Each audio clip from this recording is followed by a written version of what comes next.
নমস্কার বন্ধুরা, আজ আমি তোমাদেরকে মাশরুমের তরকারি বানিয়ে দেখাচ্ছি। এর জন্য প্রথমে আমরা মাশরুমগুলোকে ধুয়ে তুলে নিচ্ছি। ধোয়ার পর মাশরুমগুলোকে কেটে নিচ্ছি। মাশরুমগুলোকে কাটার পরে ঠান্ডা জলে ধুয়ে নিচ্ছি। আমি এখানে মাশরুমগুলোকে একটু ভেজে নিচ্ছি। আর আমি এখানে সাদা তেল ব্যবহার করছি, তোমরা সরষের তেলও ব্যবহার করতে পারো। তেল দিলাম, লঙ্কা দিয়েছি, 5 ফোড়ন দিচ্ছি। এবার পেঁয়াজ কুচি, রসুন কুচি, রসুন কুচি দিচ্ছি। তেলে কাঁচা লঙ্কা দেব,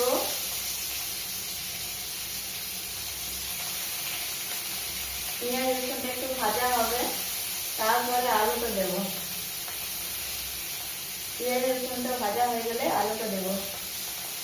লঙ্কাটা ভেঙে দিলাম। এবার একটু নাড়ি,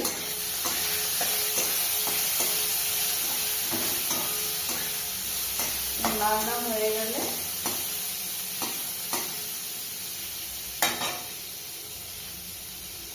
এবার আলুটা দিই।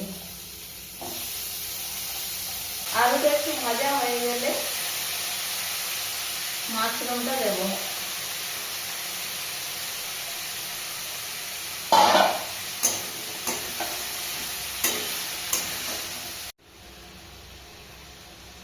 এবার লবণটা দিয়ে দিলাম।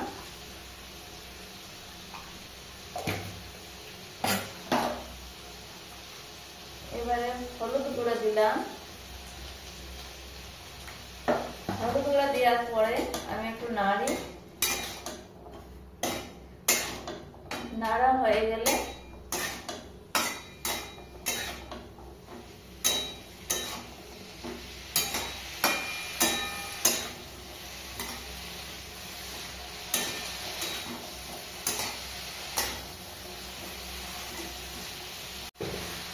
এবার মাশরুমটা দিয়ে দেবো।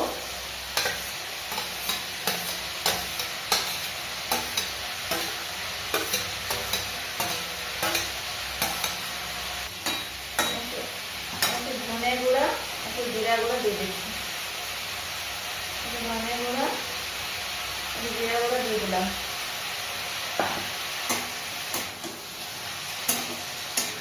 এটা কষা হয়ে গেলে আমি জল ঢেলে দেবো। একটু কষা ভাজা ভাজা হয়ে গেলে জল ঢেলে দেবো। এবারে কষা হয়ে গেছে, এবারে জল ঢেলে দেবো। জল ঢেলে দিলাম। এবারে জলে সিদ্ধ হবে আলুটা। এবার ঢাকা দিয়ে দেবো।